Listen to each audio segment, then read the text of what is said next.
آیا تا حالا در مورد پادشاهی شنیدید که از عطای خرد برخوردار باشه، به مقام پیامبری نائل شده باشه، اما 1000 زن در حرمسرای اون باعث سقوط اون شده؟ این داستان سلیمان، داناترین و قدرتمندترین پادشاه در تاریخ کتاب مقدسه. او اسرائیل رو بزرگ کرد و ساخت، اما یه نقطه ضعف داشت: زنان.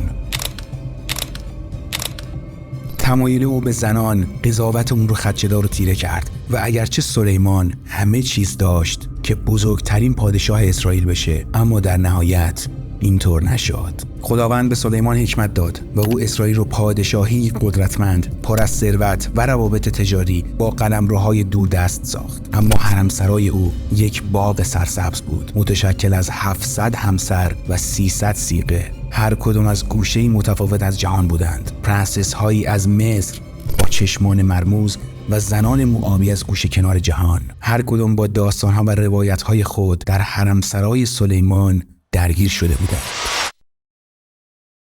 توی این ویدیو قصد داریم به نقطه تاریک زندگی حضرت سلیمان بر اساس کتاب مقدس مسیحیان و روایات یهودی و بعضی از متون یهودی بپردازیم. چیزی که خود یهود هم قبولش داره. همشون نه، ولی اکثرا قبولش دارن. اما قبل از پرداختن به این ویدیوی جذاب، لطفاً ویدیو رو لایک کنید تا به ادامه اون بپردازیم.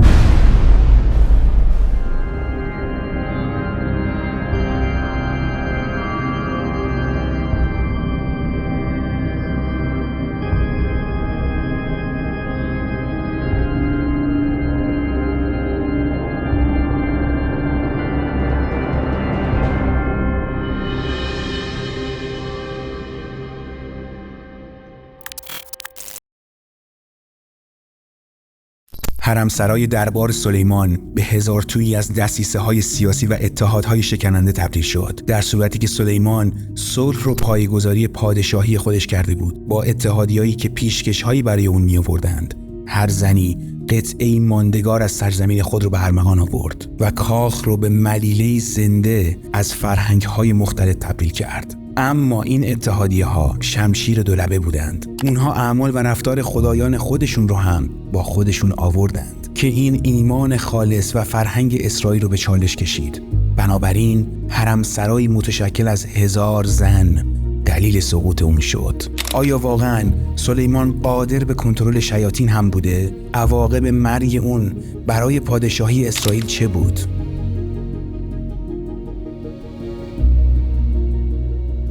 بیایید از شهر باستانی اورشلیم در سال 990 قبل از میلاد شروع کنیم. شاهزاده جدیدی متولد شد. نام او سلیمان بود که به معنای صلح طلب و دوست خدا بود. اما بر اساس فرضیه‌ها سلیمان از رابطه نامشروع حضرت داوود با زنی به نام برسبا یا شیبا متولد شد. چوپانی شجاع که جالوت رو شکست داد که داستانش رو مطمئنا شنیدید. همونطور که شنیدید داستان سلیمان با یک راز تاریک شروع شد. برسبا یا شیبا در اون زمان با اوریا هیتیت، یکی از فرماندهان حضرت داوود، ازدواج کرد. اما در غیاب او داوود دلباخته شیبا شد و با او به صورت مخفیانه رابطه برقرار کرد. داوود در تلاش ناامیدانه برای پنهان کردن گناه خود اوریا رو با یک دستور به جنگی فرستاد و دستور داد در اون جنگ سربازان اوریا رو تنها بگذارن و از اون محافظت نکنن. همونطور که انتظار میرفت اوریا با یک توطئه از طرف داوود در میدان نبرد کشته شد. اما بعداً چشمان خدا به اقدامات پادشاه کور نبود. خواستن مرگ داوود و اولین پسر برسیا به عنوان بدی دیده میشد و مردم گفتند قضای الهی مجازات زنای محسن است. اما در میان اندوه و توبه او خدا پادشاه داوود رو بخشید و از این بخشش سلیمان که هدیه صلح بین آسمان و زمین بود متولد شد. شاهزاده جوان زیر نظر مردی خردمند و مرموز بزرگ شد، ناتان نبی. در حالی که داوود به امور پادشاهی رسیدگی می‌کرد، ناتان نبی آموزش دهنده و راهنمای سلیمان شد و با تعالیم عمیق و آیات الهی ذهن و روح او را شکل داد.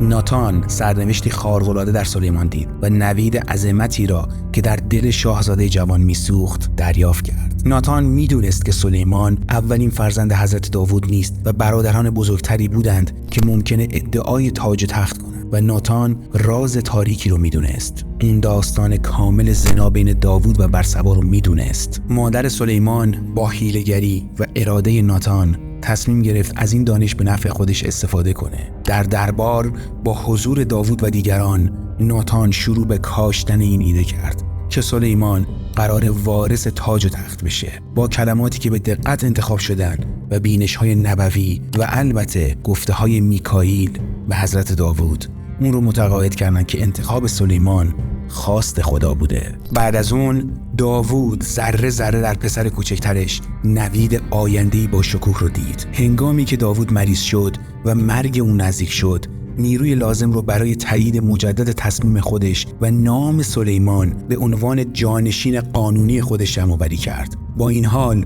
سلیمان جوان 15 ساله خودش هم میدونست که سلطنت اون زیر سایه یه تهدید قرار داره. داوود هم به اون سخنان هشدار دهنده میگفت و به اون یادآوری میکرد که هوشیار باشه، چرا که دشمنان احتمالی ممکنه علیه اون توطئه کنن. به خاطر همین هم سلیمان با تصمیمی فراتر از سنش دست به یک پاکسازی گسترده زد تا قدرت خودش رو حفظ کنه. ژنرال دربار داوود که از آدونیا برای تاج و تخت حمایت کرده بود، یکی از اولین قربانیان پاکسازی بود. بنابراین سلیمان روشن کرد که هیچ کس از عدالت بیرحمانه اون در امان نیست. اما شاه جوان به همین بسنده نکرد. سلیمان با یه چشم انداز استراتژیک که فراتر از سنش بود برای تقویت نیروی نظامی پادشاهی و ایجاد اتحاد با فرعون قدرتمند وارد مصر شد. بنابراین اون دختر فرعون رو به عنوان اولین همسر خود انتخاب کرد و به این ترتیب پیمانی رو امضا کرد که قول تقویت روابط گسترده بین اون دو رو میداد. اتحاد با شاهزاده خانم مصری که ابریشم و جواهرات عجیب و غریب پوشیده بود موفقیت آمیز بود. سلیمان فکر میکرد که متحد شدن با زنان قدرتمند از قلمروهای دیگر سریع ترین راه برای رشد پادشاهی اوست. اما این فکر بعداً اون رو آزار خواهد داد. تا پایان ویدیو همراه من باشید. اما در یک شب آروم، در حالی که سلیمان جوان در رخت خواب خودش دراز کشیده بود، در خوابی عمیق و آشکار فرو رفت. در این خواب خدا در برابر اون ظاهر شد و با صدایی پرطنین به سلیمان گفت هر چه می‌خواهی بخواه که به تو بدهم. سلیمان با قلبی فروتن به آگاه از مسئولیت عظیمی که بر دوش اون بود پاسخ داد: تو به بنده خود پدرم داوود مهربانی بسیاری کردی، زیرا او به تو وفادار و صالح بود. پس به بنده خود قلبی دانا عطا کن تا بر قوم تو حکومت کند و حق و باطل را تشخیص دهد که چه کسی میتواند بر این قوم بزرگتر حکومت کند. خدا از این حرف او خوشنود شد و گفت آنچه خواسته ای را انجام خواهم داد. قلبی عاقل و دانا به تو خواهم داد که هرگز کسی مانند تو نبوده و نخواهد بود. بنابراین سلیمان از رویای خود بیدار شد و با خود گرانبهاترین هدیه‌ای که خدا به او داده بود همراه داشت: حکمت و بصیرت. این ملاقات الهی نقطه عطفی رو در زندگی سلیمان رقم زد و اون رو قادر ساخت تا قوم خودش رو با عدالت و شفقت بی‌نظیر رهبری کنه.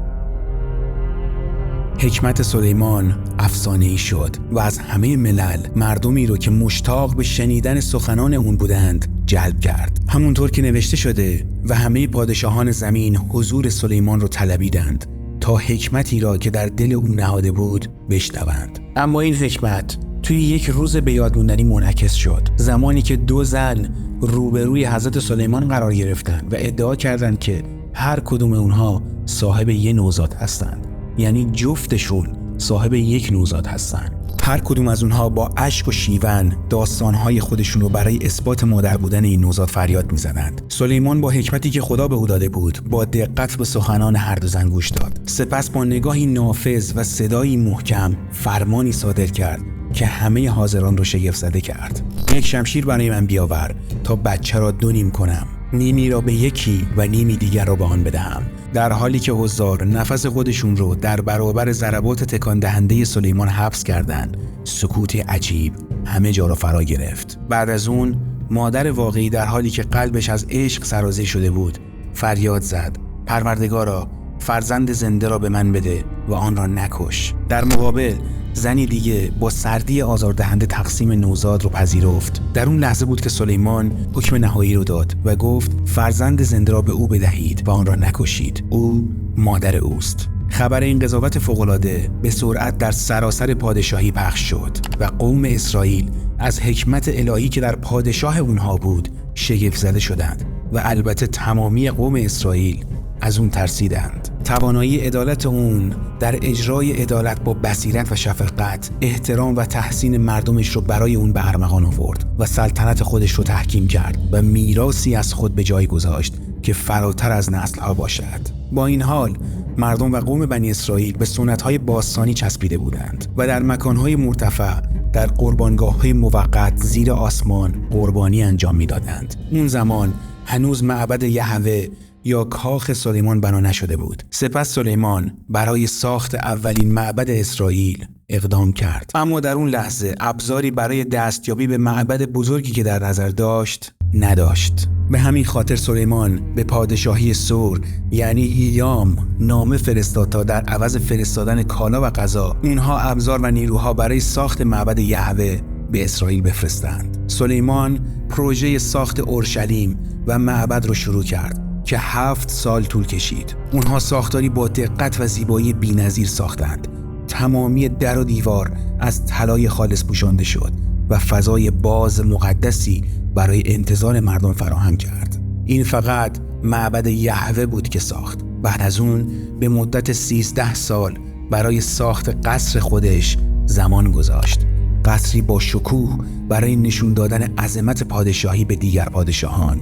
بعد از اون خبر شهرت سلیمان و ثروتش در سراسر جهان پخش شد. پادشاهان و ملکه ها از سراسر جهان آرزوی دیدار و ملاقات با این پادشاه افسانه‌ای داشتند. پادشاهی که اسرائیل رو به یک کشور مرفه و قدرتمند تبدیل کرده بود. در میان اونها یک چهره خیلی برجسته بود، ملکه شیبا مجذوب داستانهایی شده بود که از سلیمان شنیده بود و اون سفر حماسی رو با همراهان بسیار زیاد و هدایای عجیب و غریب برای دیدن سلیمان طی کرد. اما علاقه اونها برای ملاقات با سلیمان فقط دیدن حکمت اون نبود، بلکه دیدن معبد و کاخی بود که سلیمان ساخته بود و طلا و نقره و سنگ‌های قیمتی به وفور در اون یافت می‌شد. همچنین سلیمان کتاب‌هایی نوشته بود که پادشاهان و ملکه‌ها با خوندن اون به وجد اومده بودند که یکی از این کتاب‌های عجیب و غریب و بحث برانگیز برگرفته از فلسفه‌ای بود به نام کابالا. فلسفه‌ای که رفته رفته در تمام دنیا و سراسر ادیان جای خودش رو باز کرد، تا جایی که مردم برای کشف کدهای اون تلاش می‌کردند، کدهایی که سلیمان درون این کتاب قرار داده بود و از اون جادوگران به عنوان جادوی سفید استفاده می‌کردند. در مورد همین موضوع ویدیوی بحث برانگیزی رو ساختیم که توی این لینک که بالا براتون میاد میتونید تماشا کنید. اما در میان حکمت و عظمت میراث سلیمان اون یه نقطه تاریک داشت. اون تسلیم یک وسوسه شد که به طرز عجیبی اون رو به پایین کشید. علیرغم هشدارهای خدا، سلیمان فریفته عشق زنان خارجی شد که برای دیدن اون اومده بودند و اون حرم سرایی بی‌نظیر در تاریخ ایجاد کرد. همونطور که نوشته شده او 700 همسر سلطنتی و 300 صیغه داشت که در نهایت همسرانش او را گمراه کردند. اکنون کاخ با شکوه حضرت سلیمان رازی به وسعت خرد اون در خودش پنهان کرده بود. حرم سرایی متشکل از 1000 زن، از شاهزاده های اتیوپی تا دختران فرعونه. هر زن دنیایی بود، داستانی معمایی که سلیمان از کشف و درک اون لذت می برد. هر گوشه از قصر پژواک زمزمه ها و آوازهای اونها طنین انداز بود. اونها فقط برای خوشگذرونی نیامده بودند، بلکه از طریق اونها سلیمان با اتحادهای پایدار صلح رو با قلمروهای دورتر ایجاد کرد و دانش خودش رو با استفاده از فرهنگ همه اونها غنی کرد. با این حال وقتی 1000 زن یک جا جمع شدند، شبکه‌ای از روابط شکل گرفت که به میدان مین شباهت داشت. رقابت‌هایی که در تالارهای مزین به دعوا و دسیسه و حیله‌ها ختم می‌شد. خدایان بیگانه با کاهنان و تشریفات خود که از سراسر جهان بودند در اورشلیم نفوذ کردند و ایمان یکتاپرستی در قوم بنی اسرائیل رو به چالش کشیدند. مجسمه‌های آش، توث و بعل در مکانهای بلند ظاهر شدند، در حالی که سلیمان در تار و پود روابط زناشویی خودش گرفتار شده بود. به طور عجیبی از قوانین اجدادش فاصله گرفته بود. سلیمان، مردی که معبد باشکوهی رو در اورشلیم برای ادای احترام به خدای اسرائیل ساخته بود، اکنون خودش رو در حال برپایی محراب‌هایی برای خدایان نفرت انگیز میلکوم و مولاک از ملل همسایه یافت. بت‌پرستی در قلبش ریشه دوانده بود و قضاوتش رو تیره و تار کرده بود و اون رو از حکمت الهی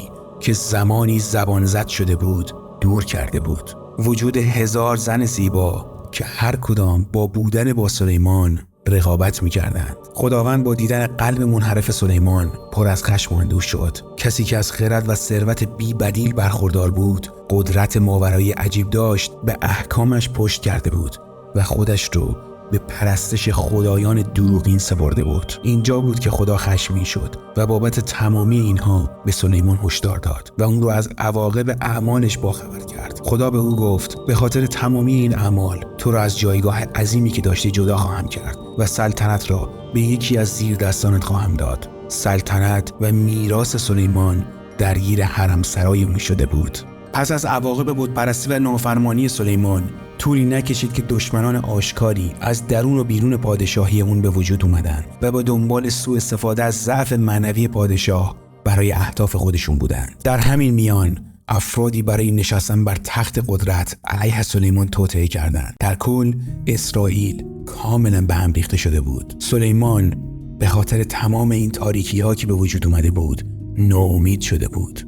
زمانی که 40 سال از سلطنت سلیمان گذشته بود، در حالی که در حین مرگ چشمانش رو بسته بود و توبه می کرد، پادشاهی با عظمتی رو دید که حالا در آستانه شکستگیه و بعد از مرگ اون تنها پسرش بر تخت پادشاهی نشست. پسری که به یک بار صاحب 1000 زن شده بود. مرگ سلیمان پایان دوره باشکوه اسرائیل مشخص کرد. با این حال میراث او تا پایان باقی خواهد ماند. خرد و قدرت بی‌نظیر کینگ سلیمان یا حضرت سلیمان.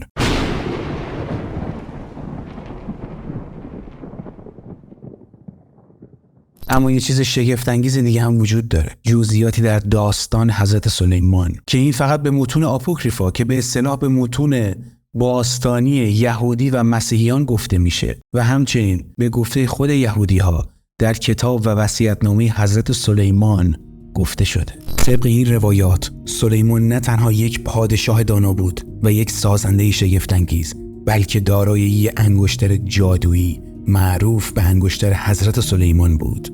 این انگشتر توسط فرشته میکائیل از طرف خداوند به سلیمان داده شد که این به اون قدرت کنترل و تسخیر شیاطین و اجنه رو میداد. در این متون نوشته شده سلیمان با تسخیر و به بند آوردن این شیاطین و اجنه اونا رو وادار به انجام وظایف میکرده، از جمله کمک در ساختن معبد اورشلیم و خیلی چیزهای شگفت انگیز دیگه. در نهایت داستان داوود و حضرت سلیمان و برسبا مادر اون به طرز عجیبی با شهوت گره خورده بود.